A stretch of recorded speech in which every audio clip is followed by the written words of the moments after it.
La montagne de Sion se réjouit. Les filles de Juda sont dans l'allégresse à cause de tes jugements.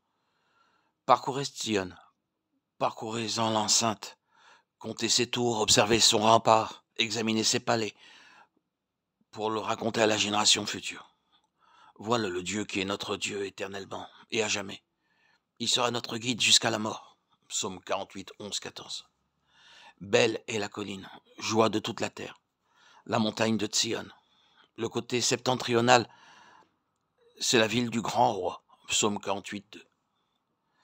Leur force augmente pendant la marche, et ils se présentent devant Dieu à Sion. Psaume 84, 7. Je suis dans la joie quand on me dit « Allons à la maison de l'Éternel ». Nos pieds s'arrêtent dans tes portes, Jérusalem. Jérusalem, tu es bâtie comme une ville dont les parties sont liées ensemble. C'est là que montent les tribus de l'Éternel, selon la loi d'Israël, pour louer le nom de l'Éternel. Car là sont les trônes pour la justice, les trônes de la maison de David. Psaume 122, 1, 5. C'est là que montent les tribus de l'Éternel, selon la loi d'Israël, ou un témoignage à Israël. Dans la représentation des pensées divines de l'Ancien Testament, Sion est ce qui exprime pleinement la pensée de Dieu pour son peuple.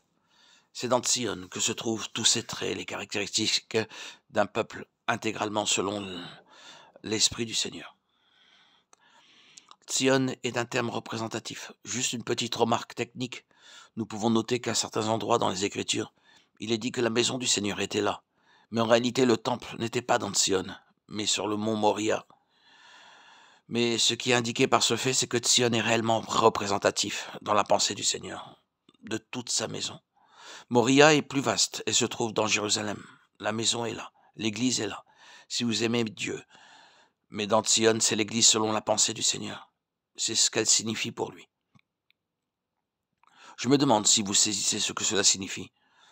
Vu dans son ensemble, l'église n'est pas toujours ce que le Seigneur désirerait qu'elle soit. En considérant l'église aujourd'hui dans son ensemble, qui désirait qu'elle est très proche de la révélation que nous en avons dans la parole de Dieu, celui qui l'affirmerait ne connaîtrait pas grand-chose de la révélation de Dieu concernant l'Église. Mais Dieu est encore attaché à sa pleine pensée concernant l'Église. Il ne s'est pas accommodé de la situation actuelle en l'acceptant. Il tient encore à tout ce qu'il a pensé et désiré avoir. Et dans son Fils, le Seigneur Jésus-Christ, il a cette pleine pensée. D'ailleurs, il est à l'œuvre par son esprit pour rassembler un peuple pour son Fils, non pas distinct de l'Église, comme une entité, non pas comme un corps séparé dans la réalité, mais une compagnie représentative qui réellement le satisfasse plus pleinement comme étant sa pleine pensée à l'égard de l'Église. C'est ce qui est représenté par Sion. C'est le point où nous sommes parvenus au terme et nous devons maintenant aller au cœur même de notre sujet. Dieu désire Sion. C'est Jérusalem comme le Seigneur désirait la voir et non pas comme elle est actuellement.